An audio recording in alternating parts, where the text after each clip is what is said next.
Hello बच्चों, I am Amit Bijarnia, your physics teacher at competition. वैसे तो सारे के सारे टीचर्स ये कहते कहते थक जाते हैं कि बेटा अच्छी रैंक लाने के लिए, अच्छी कॉलेज जाने के लिए, अच्छी ब्रांच प्राप्त करने के लिए थ्योरी के साथ साथ प्रैक्टिस करना और टेस्ट देना बहुत ज़्यादा इंपॉर्टेंट है। लेकिन जब बात आती है टेस्ट देने की तो बच्चे बहुत ज़्यादा मक्कारी करते हैं और उनको कई बार ऐसा लगता है कि शायद मैं कम टेस्ट देकर भी या बिना टेस्ट देकर भी एक्चुअल जेई के अंदर या फिर एक्चुअल बिट सेट के अंदर या फिर एक्चुअल एडवांस के एग्जाम के अंदर अच्छा कर लूंगा। लेकिन मेरे ख्याल से जो जेई मेन का पहला अटेम्प्ट था वो एक वेकअप कॉल रहा होगा आपके लिए और आपको आइडिया लगा होगा कि हाँ हमारे जो टीचर्स हैं वो बिल्कुल सही करें और जब तक मैं टेस्ट नहीं दूंगा तब तक मेरी एग्जाम स्किल्स डेवलप नहीं होंगी, तब तक किस तरह से उस 3 घंटे को मैनेज करना है वो मुझे नहीं आएगा। और जब तक खास तौर से मैं एक वाइड स्पेक्ट्रम ऑफ टेस्ट नहीं दूंगा तब तक मैं अलग अलग तरीके के जो पेपर है उनको फेस करने के काबिल नहीं बनूंगा। आपने भी इस बात को नोटिस किया होगा कि इस बार भी जेई ने पहले अटेम्प्ट के अंदर हर तरह के सवाल पूछे, मतलब हर तरह के पेपर पूछे। इजी पूछा, मॉडरेट टू पूछा, टफ भी पूछा और जो पेपर था उसमें इम्बेलेंस भी हर तरीके के ही थे। जब बिल्कुल शुरुआत में जब हमने लास्ट जो यूटीएस 1 स्टार्ट किया था तब हमने कुछ पेपर काफी ज्यादा टफ पूछे थे, हमने जानबूझ के पूछे। तो बच्चे ने कहा कि सर इतना टफ तो जेई आता ही नहीं है, आप इतने टफ सवाल क्यों पूछ रहे? तब मैंने अगेन ऑडियो मैसेज के थ्रू रिप्लाई किया था इस बात का कि हम तो ये चाहते हैं कि बच्चा जिस भी तरह की सिचुएशन को फेस करने वाला है एक्चुअल जेई में, एक्चुअल एडवांस्ड के अंदर या फिर एक्चुअल बिट सेट के अंदर, वैसे सिचुएशन से कम बच्चे को 1 या 2 बार अवगत जरूर कराते हैं। वी मेड एंश्योर दैट कि बच्चा जो यूटीएस दे रहा है उसको ऐसा लगे कि हाँ ऐसा टेस्ट मैंने पहले से दे रखा है और ऐसी सिचुएशन में पहले से फेस कर चुका हूं। इसलिए हमेशा ही आपके जो टेस्टिंग जो एबिलिटीज हैं वो तभी अच्छी हो पाएंगे जब आप enough number of ample number of test लगातार देंगे और वो भी अच्छे एक अच्छे माहौल के अंदर देंगे। ऐसा नहीं कि फोन पे एग्जाम दे रहे हो। तो मैं फिर से कहूंगा कि अगर आप किसी बच्चे को अगर मान लो कि जेई मेन के सेकंड अटेम्प्ट में एडवांस के अंदर और बिट सेट के अंदर अच्छी रैंक लेके आनी है, बाकी बच्चों के मुकाबले थोड़ा सा बेटर करना है, पीयर ग्रुप के मुकाबले थोड़ा सा अपने आप को ना अच्छी रैंक की तरफ अगर शिफ्ट करना है, तो ऑब्वियस बात है कि उस बच्चे को अपनी पढ़ाई के साथ, रिविजन के साथ, प्रैक्टिस के साथ टेस्ट लगातार देने ही पड़ेंगे। बिना टेस्ट के बात नहीं बनेगी, नहीं बनेगी, नहीं। मैं जानता हूं कि टेस्ट नहीं देना बहुत आसान है, मैं जानता हूं कि टेस्ट नहीं देने के लिए हमारा मन हमें बहुत बार बार है ना मनाता है कि अरे मत दे, तू तो है ना बना ही आईआईटी के लिए, तो तू उस दिन अचानक से फोड़ देगा। बिलीव मी, ऐसा नहीं होता, ऐसा नहीं होता। एक्चुअल एग्जाम में आप तभी अच्छा कर पाओगे जब आप एक्चुअल एग्जाम देने की प्रैक्टिस करोगे।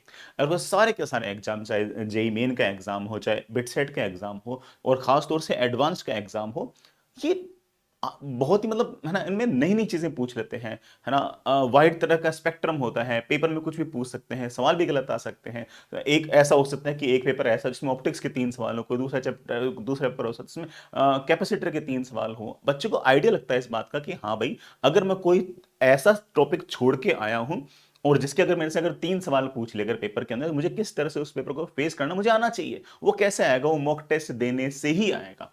तो मैं प्लीज कहूंगा सारे के सारे बच्चों को टेस्ट लगातार जरूर दें। टेस्ट दोगे तभी जाके हम एक्चुअल एग्जाम में अच्छा कर पाएंगे। मेरे ख्याल से मोस्टली बच्चे मेरी अब तक की सारी की सारी बात से रिलेट तो कर ही गए होंगे, खास तौर से जेईमेन का पहला एग्जाम देने के बाद। I have few points to make. पहला पॉइंट मैंने बोल ही दिया कि यार मॉक टेस्ट देना इंपॉर्टेंट क्यों है ना। भाई देना ही पड़ेंगे, है ना। अगर आपको अच्छी आईआईटी चाहिए, अच्छी एनआईटी चाहिए, तो मक्कारी बंद करें और है ना बहाने बनाना बंद करें और टेस्ट दें। और ये जो 3 घंटे की बैठने की जो आपकी आदत है ना, ये आपको ना मतलब एक तरीके से ना आपकी जो एंडोरेंस है ना उसको भी अच्छा करेगी। लगातार 3 घंटे तक फिजिकली, मेंटली, साइकोलॉजिकली कैसे अवेक रहना है वो भी आपकी बेटर करेगी, जो एक्चुअल एग्जाम में आपको ऑफ कोर्स हेल्प करेगी। एडवांस के एग्जाम में तो हमें एक ही दिन के अंदर 6 घंटे किस तरीके से लगातार बैठने, लगातार तो क्या मतलब 6 घंटे बैठने, वो भी ऑफ कोर्स एक फिजिकली, मेंटली थोड़ा सा टायरिंग चीज तो होती है। वो कैसे आएगी? प्रैक्टिस से आएगी। जब कोई बच्चा लगातार टेस्ट देगा तभी उसको पता लगेगा कि यार कैसे मेरे को इन 6 घंटों के अंदर शार्प रहना है। बच्चों का ये सवाल मतलब ये वाला सवाल मैं सही कहूं तो मैंने पिछले 7-8 दिन के अंदर मैंने जो बच्चों के जो फोन आए ना, मैं उससे काफी हद तक मैं रिलेट कर पाया। बच्चों ने कहा कि सर मैंने पीवाईक्यू वाला जो टेस्ट है ना वो मैंने एज ए मॉक दिए, तो सर मेरे नंबर आते थे लेट से कि ना 180, 190, 200 ऐसे आते थे। एक्चुअल एग्जाम में सर मेरे 150 आए। और सर मुझे ऐसा लगता कि पेपर लगभग लगभग उसी लेवल का था। सर ऐसा कैसे हुआ? और ऐसा मुझे एक नहीं बहुत सारे बच्चों ने कहा। और अगेन जो बच्चे इस वीडियो को देख रहे होंगे वो भी सोच रहे होंगे हाँ सर सही कह रहे हैं। वो इसलिए हुआ कि जो पीवाईक्यूज अगर हम एज ए अगर टेस्ट दे रहे हैं तो ऑफ कोर्स वो सवाल इंपॉर्टेंट तो है ना। वैसे सवाल जेई पूछता भी है, लेकिन उन सवालों में एक प्रेडिक्टेबिलिटी तो होती है, क्योंकि वो वाले सवाल हमने कभी न कभी, कभी शीट में, कभी लेक्चर में, है ना, कभी सी क्यूब में, कभी न कभी देख रखे होते हैं। एक्चुअल जेई में जब जाते हैं तो लगभग लगभग 20% के आसपास सवाल जो है ना उसमें एक फ्रेशनेस होती ही होती है। और उस फ्रेशनेस के कारण क्या होता है, कोई ना कोई सवाल ऐसा फंस जाता है जो हमारे पूरे पूरे रिदम को तोड़ देता है। तो ऐसे में कोई बच्चा कहे कि मैं तो सिर्फ और सिर्फ पीवाईक्यू को ही एज ए टेस्ट देख के जा रहा हूं, तो सर इज इट एनफ?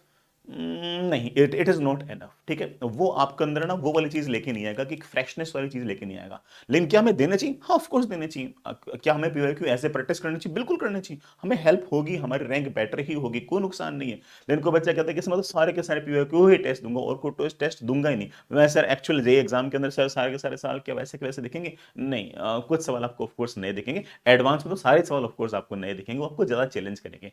तो पुराने वाले सवाल बच्चों ने पहले कभी ना कभी देख रखे होते हैं, और जब वो उसको एज ए टेस्ट देते हैं तो थोड़ा सा वो उनका ना फॉल्स सेटिस्फेक्शन ही ज्यादा देते हैं। कई सवालों के आंसर बच्चों को याद हो चुके होते हैं तो टिक लगा देते हैं, और है ना, उनको उनका टाइम मैनेजमेंट वाला जो मामला था ना वो तो वहीं खराब हो गया। जिस सवाल के अंदर 4 मिनट लगने चाहिए थे, उस सवाल का आंसर बच्चे को पहले से आता है और उसने टिक लगा दिया कि इसका आंसर तो बी होगा, वो आगे मूव कर गया। और वही टाइम मैनेज ऑफ कोर्स जब वो एक्चुअल एग्जाम में करने जाता है तो लगता है कि यार टाइम तो मेरा कम पड़ गया। तो ऐसे केस के अंदर क्या होना चाहिए कि उसके पास ऐसे पेपर होने चाहिए तो थोड़ा उसको चैलेंज करे, थोड़ा उसको ना सोचने के लिए मजबूर करे। इसलिए पीवाईक्यू के अलावा बाकी टेस्ट भी देना उतने ही ज्यादा इंपॉर्टेंट रहेंगे ही रहेंगे। मॉक टेस्ट कब दें? देखो यार, मॉक टेस्ट कब देना, तो उसके लिए सबसे पहली बात तो ये कि ना आप पहले प्रायोरिटी डिसाइड कर लो कि मेरे को एग्जैक्टली करना क्या है। तो जो बच्चा सिर्फ और सिर्फ जेई मेन की तैयारी कर रहा है ना, वो बच्चा ना ऑफ कोर्स यूटीएस दे, जो अपनी कंपटीशन के अल्टीमेट टेस्ट सीरीज के जो बेस आएंगे ना, वो टेस्ट दे यूटीएस 4। इसी वीडियो के नीचे उसका ना बट आपको वो शेड्यूल वगैरह मिल जाएगा, देख लेना। ठीक है, तो वो तो सिर्फ और सिर्फ आज से ही यूटीएस देना स्टार्ट कर दे। मेरे ख्याल से पहला टेस्ट शायद 7 तारीख को होगा, तब से ही यूटीएस लगातार देना स्टार्ट कर दे। कंपटीशन के जितने बच्चे हैं उनके पास यूटीएस का पहले से एक्सेस है, बाकी वाले बच्चे उसको बाय कर सकते हैं। अगेन इस वीडियो के नीचे उसका डिस्क्रिप्शन में होगा सब कुछ। ठीक है, वो तो 7 तारीख से टेस्ट देना स्टार्ट कर दे यूटीएस वाले, वो सारे के सारे फुल सिलेबस टेस्ट। ठीक है, अब तो फुल सिलेबस टेस्ट देना ही चाहिए, अब और ज्यादा उसको डिले आपको नहीं करना चाहिए। लेकिन कोई बच्चा ऐसा है जो कहते हैं कि सर मुझे तो ना JEE Main plus BITSAT देना है, तो वो क्या करे कि अभी जेई मेन के टेस्ट ज्यादा दे और बिट सेट के टेस्ट रेयरली दे, मतलब गैप में दे। क्योंकि बिट सेट का नेचर और जेई मेन का नेचर काफी हद तक सिमिलर है। सिर्फ और सिर्फ बिट सेट में आप ऐसा कह सकते हो कि इंग्लिश और एलआर एक्स्ट्रा है। बल्कि मुझे तो कई बार ऐसा लगता है कि ना बस थोड़ा बहुत एक स्पीड का एक इशू मान सकते हो कि बिट सेट में सवाल थोड़े से आसान पूछते हैं और स्पीड थोड़ी सी बेटर चाहिए होती है। लेकिन कोई बच्चा अगर जेई मेन की अगर पढ़ाई कर रहा है और जेई मेन के यूटीएस वगैरह के टेस्ट दे रहा है, तो उसके लिए बिट्स यूटीएस के टेस्ट से बीटीएस के टेस्ट में शिफ्ट होने में उतनी दिक्कत नहीं आती। तो वो क्या कर सकता है कि अब से लेकर जब तक जेई मेन का सेकंड अटेम्प्ट है तब तक ज्यादा फ्रीक्वेंसी यूटीएस की रखे और बीटीएस की मतलब बिट सेट टेस्ट सीरीज की फ्रीक्वेंसी थोड़ी सी कम रखे। हमने भी जो प्लानर बनाया है वो एग्जैक्टली इसी तरह से ही बनाया है। वही प्लानर बेटा इसी वीडियो के डिस्क्रिप्शन में आपको मिल जाएगा। जैसे ही जेई मेन खत्म हो जाए, अब इस बच्चे के टारगेट में एडवांस तो था नहीं, वो अब सारा का सारा समय सिर्फ और सिर्फ बीटीएस को ही मतलब बिट सेट की टेस्ट सीरीज को दे दे और सिर्फ और सिर्फ बिट सेट के टेस्ट पे लगातार फोकस करे, तो वो बड़े आराम से अच्छे से मैनेज कर सकता है। आप में से कुछ बच्चा ऐसा होगा जो कहेगा कि सर मेरे को तो ना JEE Main plus JEE advance पर ही फोकस करना है, तो मैं उस बच्चे से कहूंगा कि आपको ना ऐसे केस में अब से लेकर जेई मेन 2 तक तो ऑफ कोर्स है ना 15-20 के आसपास है ना जेई मेन के टेस्ट लगातार देने चाहिए। और इसी बीच में कम से कम 4 या 5 आपको एडवांस के टेस्ट जरूर देने चाहिए। तो हमने भी जो प्लानर बनाया है जो हमारे सारे के सारे कंपटीशन वाले बच्चों के लिए, उसमें हमने 20 टेस्ट अब से लेकर जेई मेन 2 के बीच में शेड्यूल किए और 5 एटीएस किए। एटीएस मतलब एडवांस टेस्ट सीरीज। सारे जितने बेटा कंपटीशन के कैट्स वाले बच्चे, प्रखर प्रवीण वाले बच्चे और एबीसी वाले बच्चे हैं, उनको बड़े आराम से इसका एक्सेस मिल जाएगा। जो सी क्यूब चैंप वाले बच्चे हैं उनको यूटीएस और बीटीएस का एक्सेस मिल जाएगा। अगेन आपके जो ग्रुप है उनके अंदर मैसेज आ जाएगा। अब ये जो एटीएस वाले टेस्ट हैं इसमें सिर्फ 5 टेस्ट हमने शेड्यूल किए हैं अब से लेकर जेमेन 2 के बीच में, और 20 टेस्ट ऑफ कोर्स वो यूटीएस के दो। तो प्लानिंग में क्या आ गया कि मुझे यूटीएस देना है और मुझे एटीएस जो है जो एडवांस के टेस्ट है वो सिर्फ मुझे 5 देने हैं। जैसे ही जेमेन सेकंड खत्म हो गया उसके बाद आपके पास 40 दिन बचते हैं एडवांस के एग्जाम के लिए, उसमें आपको कम से कम 10 के आसपास एडवांस के टेस्ट देने चाहिए जो आपके एटीएस वाले टेस्ट सीरीज के अंदर होंगे। अगेन एक टेस्ट के अंदर 2 पेपर होंगे, तो 2 पेपर होंगे तो 6 घंटे तो ऑफकोर्स उसी पेपर के अंदर लगे जाएंगे। तो ऐसा मान के चलो कि जिस दिन आप एग्जाम दे रहे हो आपका लगभग लगभग सारा का सारा दिन या 3/4 ऑफ द डे जो है वो एटीएस के टेस्ट में ही निकल जाएगा। तो this is the how you could manage. कोई बच्चा कहते हैं कि सर मुझे तो ना JEE Main plus BITSAT plus advance manage करना है, तो मुझे क्या करना चाहिए? मैं कहूंगा आपके लिए थोड़ा सा टफ है। फिर मैं आपको कहूंगा कि अब से लेकर एडवांस तक आप सिर्फ और सिर्फ जेई मेन और एडवांस को ही मैनेज करें, जिसमें आप अब से लेकर जेई मेन के सेकेंड अटेम्प्ट तक तो 20 यूटीएस प्लस 5 एटीएस दें, और उसके बाद आप सिर्फ और सिर्फ एटीएस दें जब तक एडवांस का एग्जाम नहीं आता। एडवांस के एग्जाम और बिट सेट का जो सेकंड शिफ्ट है, बिट सेट का जो सेकंड सेशन है, उसके बीच में भी लगभग लगभग 35 दिन के आसपास का समय है। उसके अंदर आप बीटीएस की पूरी सीरीज लगाते हैं। तो आप बीटीएस है ना, उसको सबसे लास्ट में शिफ्ट कर दें। मैं इस बच्चे को कह रहा हूं, जो बच्चा ये कह रहा है कि सर मुझे JEE Main plus advance plus BITSAT लगाना, तो उसको मैं ये वाली राय दूंगा। हमने सारी सारी चीजें थोड़ी प्लान कर रखी हैं, और हमने सब तीनों के जो प्लानर हैं वो इस तरह से बनाया कि कोई टेस्ट वगैरह क्लैश ना करें, और बच्चे के पास एनफ टाइम रहे, और आपके पास इनके एक्सेस रहेंगे। मैं फिर से बोल रहा हूं, सी क्यूब, चैम, प्रखर, प्रवीण, प्रबल वाले जो बच्चे हैं उनके पास सारे टेस्ट के एक्सेस रहेंगे, जेई मेन और बीटीएस वाले। और जो कैट्स और एबीसी वाले बच्चे उनके पास एक्स्ट्रा एक्सेस रहेगा किसका, अपने जो एडवांस एटीएस के, प्रखर, प्रवीण, प्रबल वाले बच्चों के पास तो सारे एक्सेस रहेंगे। How to give mock test, देखो यार बहुत सारे बच्चे ना वो फोन पे टेस्ट दे देते हैं, फोन पे नहीं था, लैपटॉप या कंप्यूटर पर ही टेस्ट देने हैं, और बिल्कुल ऐसे प्रॉक्टर्ड माहौल के अंदर ही टेस्ट देने हैं। जब आप टेस्ट देने बैठो तो बिल्कुल जैसे एक्चुअल एग्जाम में माहौल होता है वैसे टेस्ट दीजिए, बीच में उठना नहीं है ना, बीच में बाहर नहीं जाना है, बातें नहीं करनी है ना, रूम को अंदर से बंद करके अकेले में आराम से 3 घंटे में ही पेपर देना है, जैसे हम एक्चुअल पेपर देते हैं बिल्कुल वैसे। आपको अपने पास में अगर वाटर बॉटल रखनी है वो रख सकते हो, और अगर आप सिर्फ और सिर्फ जिस तरह से एक्चुअल एग्जाम में आप पेपर देते हो बिल्कुल वैसे ही एग्जाम दीजिए, ठीक है। घर में बिल्कुल एकदम शांति होनी चाहिए, रिलैक्स होना चाहिए, और वैसे एग्जाम देना चाहिए। किसी घर में अगर ऐसा माहौल नहीं है तो किसी कंप्यूटर लैब में जाकर या लाइब्रेरी में जाकर किसी कंप्यूटर पर एग्जाम इस तरह से दे, लेकिन आपको कोशिश करनी चाहिए कि आपको कंप्यूटर पर ही एग्जाम, मतलब लैपटॉप पर ही आपको एग्जाम देने हैं, ठीक है। Next is how to analyse the mock test. हालांकि मैंने इस बात पे एक डिटेल वीडियो बनाया था, बट मैं एक रफली बताता हूं कि जैसे मान लो कि लेट्स से कि कोई मॉक टेस्ट था, चाहे वो बीटीएस का टेस्ट हो, चाहे वो यूटीएस का हो, चाहे वो एटीएस का हो। लेट्स से, मैं ऐसा एग्जांपल के लिए बोल रहा हूं कि लेट्स से कि एटीएस का टेस्ट था और उसमें 108 नंबर ऑफ क्वेश्चंस थे, ठीक है। और आपने कहा कि यार सर मैंने तो उसमें से ना 68 क्वेश्चन सही कर लिए, मैं 40 सवाल या तो मेरे से छूट गए, मेरे से गलत हो गए। आप उन 40 सवालों के पहले आंसर देख लो कि इनके आंसर क्या है, ठीक, देख लिया आंसर, इसका आंसर ए है, इसका बी है, इसका सी है, ये है, ठीक। अब इन 40 सवाल को वापस से करो बिना टेक्स्ट सॉल्यूशन देखे। आपके पास टेक्स्ट सॉल्यूशन है, आपके पास वीडियो सॉल्यूशंस भी है, सब कुछ आपके पास, मगर आप उनको बिना टेक्स्ट सॉल्यूशन, बिना वीडियो सॉल्यूशन देखे आप 40 सवाल को वापस से करो। मैं बहुत श्योर हूं कि जो बच्चा सिंसियर है, स्मार्ट है, अपनी तरफ से पूरी ईमानदारी से पढ़ाई कर रहा है, वो इन 40 सवालों में से लगभग लगभग 15 से 20 सवाल अब खुद से ही कर लेगा। तो ये वो पोटेंशियल क्वेश्चंस थे जो उसको एक्चुअल में आते थे, बट उससे किसी न किसी कारण से गलती हो गई, कोई सिली मिस्टेक हो गई, कोई कैलकुलेशन मिस्टेक हो गई, कई बार सवाल पढ़ने में गलती हो गई, वगैरह वगैरह। बस ऐसा ही कोई इशू, कोई फंडामेंटल इशू नहीं है ना, कोई कॉन्सेप्चुअल इशू नहीं है। मतलब ऐसे नहीं उसको बात नहीं आती, मतलब उसको बात आती है, बस सिर्फ उससे कोई ना कोई मतलब स्किप हो गया कुछ ना कुछ। अब बचे बाकी के है ना 25 से 20 के आसपास सवाल। ये सवाल वो हैं जो आपके एक्चुअल हितैषी हैं, आपके वेल विशर्स हैं। Let me repeat it once again, जो सवाल आपसे गलत हुए हैं वो आपके वेल विशर्स हैं, वो आपका भला चाहते हैं, वो चाहते हैं कि ये जो बच्चा है ये अच्छी आईआईटी, अच्छी एनआईटी, अच्छी ब्रांच में जाए, अच्छे पीर ग्रुप में रहे।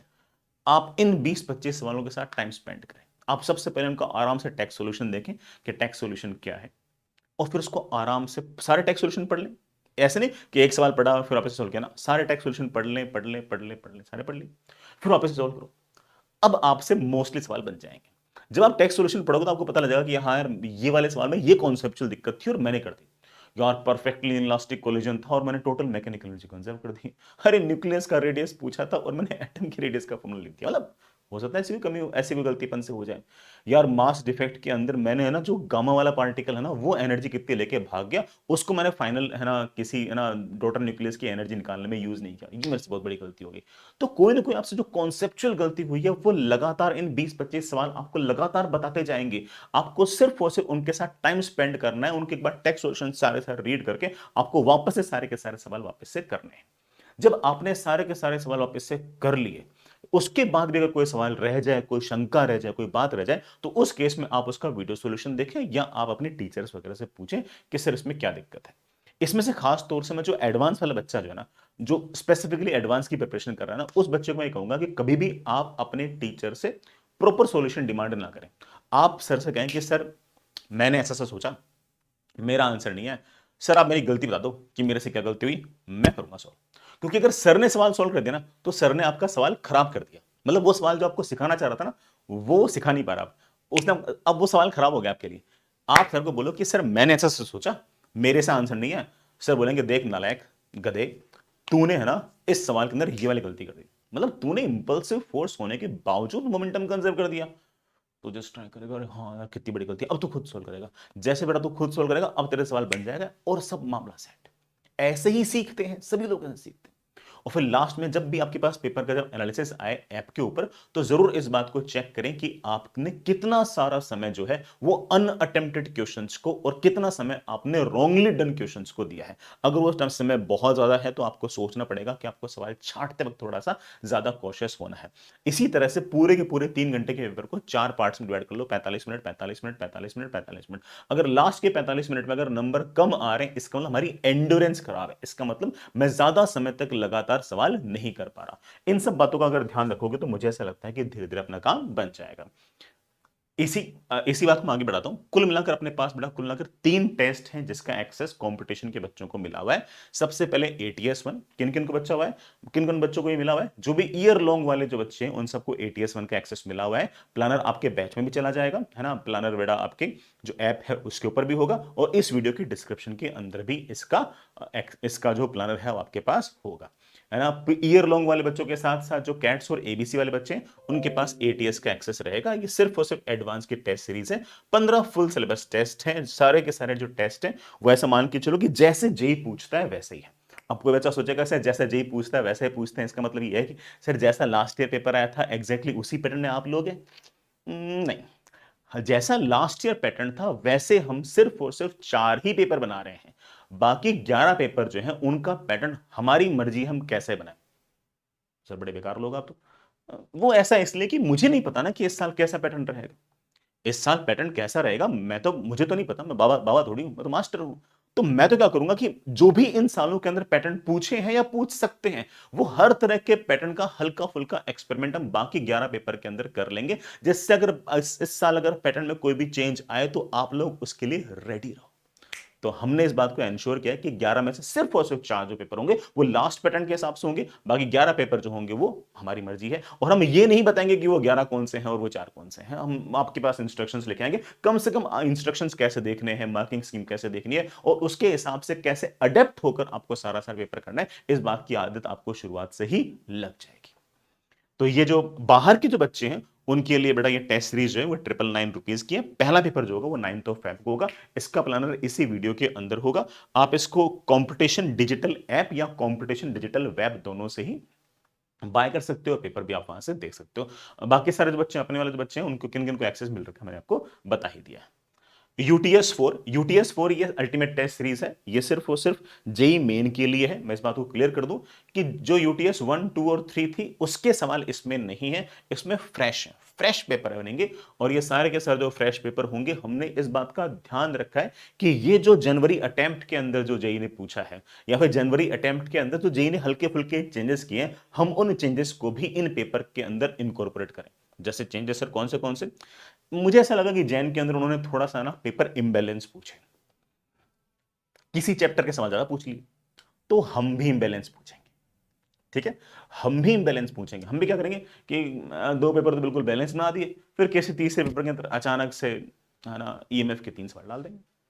ठीक है, अब जो बच्चा ईएमएफ नहीं पढ़ के आया ना वो कम से कम रेडी तो रहेगा कि हाँ यार ऐसा भी हो सकता है कि जो चैप्टर में कम पढ़ के आया हूं या छोड़ के आया हूं जिसकी प्रैक्टिस मेरी कम उसके 3 सवाल आ सकते हैं। अब आई शुड बी रेडी कि इस तरह के पेपर को कैसे फेस करना है। ठीक है, तो हम कोशिश करेंगे कि जिस तरह से जेई पूछ रहा है हम एग्जैक्टली उसी तरह से पूछें। तो जो जेई ने इस साल जो चेंज किए हैं वो चेंजेस से मिलाकर ही यूटीएस के पेपर आएंगे। अगेन 20 टेस्ट होंगे, 20 फुल सिलेबस टेस्ट होंगे इसके अंदर और सभी टेक्स्ट सॉल्यूशंस, वीडियो सॉल्यूशंस और जेई का जो लेटेस्ट पैटर्न है उसके हिसाब से होंगे।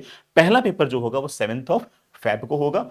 20 टेस्ट जो प्राइसिंग है वो 449 है। ठीक है, बिल्कुल नॉमिनल प्राइस है, मतलब कुछ भी ऐसा नहीं है कि ना अफोर्डेबल ना हो वगैरह वगैरह, ऐसा कुछ भी नहीं। नेक्स्ट इज बिटसेट की टेस्ट सीरीज। ये बिटसेट की टेस्ट सीरीज का एक्सेस आपको टोटल, जब तक बिटसेट का एग्जाम नहीं होता, मेरे ख्याल से जून के लास्ट वीक तक है, तब तक आपके पास एक्सेस रहेगा ही रहेगा। इसमें कुल मिलाकर आपके पास 20 टेस्ट होंगे, 5 टेस्ट पार्ट होंगे और 15 आपके फुल सिलेबस टेस्ट होंगे, अगेन टेक्स्ट सॉल्यूशंस और वीडियो सॉल्यूशंस के साथ होंगे। इसके अंदर अगेन इंग्लिश, एलआर वगैरह सब कुछ आपके पास जैसे बिटसेट के अंदर पूछते हैं बिल्कुल वैसे की वैसी ही होगी।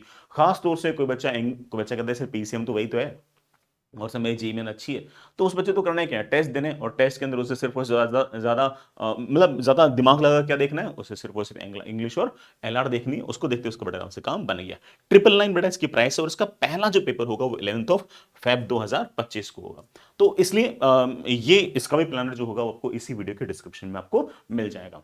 बीटीएस का एक्सेस सारे के सारे जो कंपटीशन के बच्चे हैं सबके पास होगा, जो भी टेस्ट सीरीज वाले बच्चे हैं उनके पास तो ऑफकोर्स सारे टेस्ट का एक्सेस होगा होगा। साथ ही साथ में जो सीक्यूब वाले बच्चे हैं, चैंप वाले, प्रखर, प्रवीण वाले बच्चे, जो ईयर लॉन्ग वाले बच्चे हैं, सबके पास इस बिट सेट का आपके पास एक्सेस रहेगा।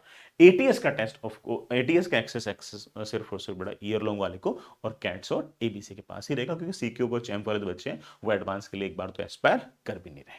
ठीक है, यही सब बातें थी। एंड आपके मन में फिर भी कोई शंका हो, कोई बात हो, तो आप है ना हमें कॉल कर सकते हैं। मतलब इन इन बैचेस के लिए, मतलब इन टेस्ट के लिए कोई बात पूछनी हो तो 7410900901, आखिर में 1 की जगह आप 8 भी लगा सकते हो, 6 भी लगा सकते हो, वहां पर आप कॉल कर सकते हो, मैसेज कर सकते हो, दे विल रिप्लाई। इस वीडियो के नीचे भी आप लिख सकते हो, तो I will try to reply as much I can. And पढ़ाई करते रहें, किसी बात की कोई आवश्यकता हो, किसी भी चीज की कोई जरूरत हो, कोई भी चीज आपको ऐसा लगे कि यार सर लोग हमारे लिए ऐसा कर देंगे तो हम एक्चुअल एग्जाम के अंदर अच्छा कर पाएंगे, तो प्लीज हमें बताइएगा। We will try to do as much as we can. ठीक है, खुश रहिए, स्वस्थ रहिए, बाय।